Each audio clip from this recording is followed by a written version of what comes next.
O Instituto Vox Populi fez uma pesquisa publicada pela revista Carta Capital que traz números interessantes sobre esse momento que o Brasil vive. Por isso, vamos conversar agora com o sociólogo Marcos Coimbra, diretor do Vox Populi. Ele está no estúdio da Rede Minas, em Belo Horizonte. Marcos, obrigado por estar conosco. Boa noite. Boa noite, é um prazer estar aqui. Das pessoas ouvidas apoiam o impeachment. Os 43% restantes não apoiam. Como você avalia esse resultado? Olha, primeiro eu queria chamar a atenção para o fato de que essa pesquisa foi feita a pedido da CUT, o que é uma novidade interessante no nosso cenário de pesquisa de opinião pública, porque é tradicional que as entidades patronais realizem pesquisa, mas é a primeira vez que uma entidade do movimento de trabalhadores promove pesquisas nacionais.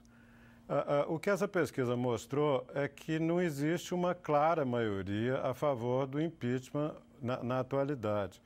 Ao contrário, a proporção de pessoas favoráveis continua sendo majoritária, mas uma maioria estreita, o que sugere que, nas condições de divisão como essa, é provavelmente inadequado você avançar com uma coisa tão traumática quanto o processo de impeachment. Como disse o Fernando Henrique hoje, impeachment é uma violência. E essa violência, às vezes, se justifica quando existe um consenso na sociedade.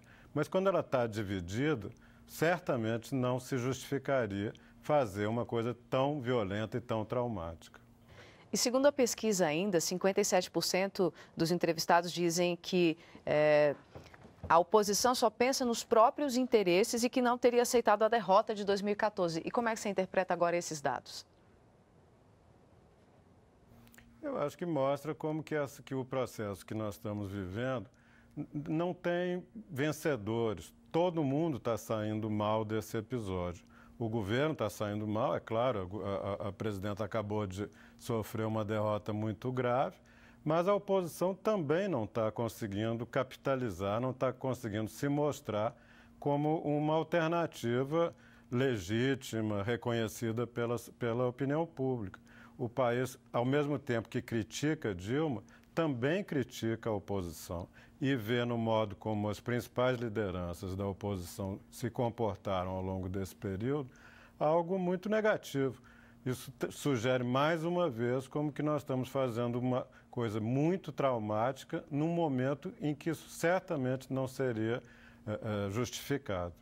Marcos, outro número interessante, 58% das pessoas ouvidas disseram que o impeachment não é a solução. E pouco mais de 30% acreditam que seja a solução. Qual é a sua avaliação? Eu acho que esse é um outro modo de olhar a mesma coisa. A maioria em favor do impeachment é pequena, existe uma desconfiança em relação às lideranças da oposição e existe um sentimento de que não é assim que se resolve o problema do país. Tem muitas outras coisas que precisavam ser discutidas, ser resolvidas, e não essa briga política que não está trazendo solução para as coisas que preocupam, de fato, a grande maioria da população. Esse terço que apoia e que acha que o impeachment é a solução é apenas a parte mais radicalizada da opinião pública, que votou sempre contra o PT, sempre contra o Lula, e agora continua como se estivesse fazendo uma eleição. E não é mais isso que está em jogo. O que está em jogo são soluções para os problemas históricos que o país enfrenta. Nós conversamos com Marcos Coimbra, diretor do Instituto Vox Populi, direto do estúdio da Rede Minas, em Belo Horizonte. Marcos, muito obrigado e uma boa noite.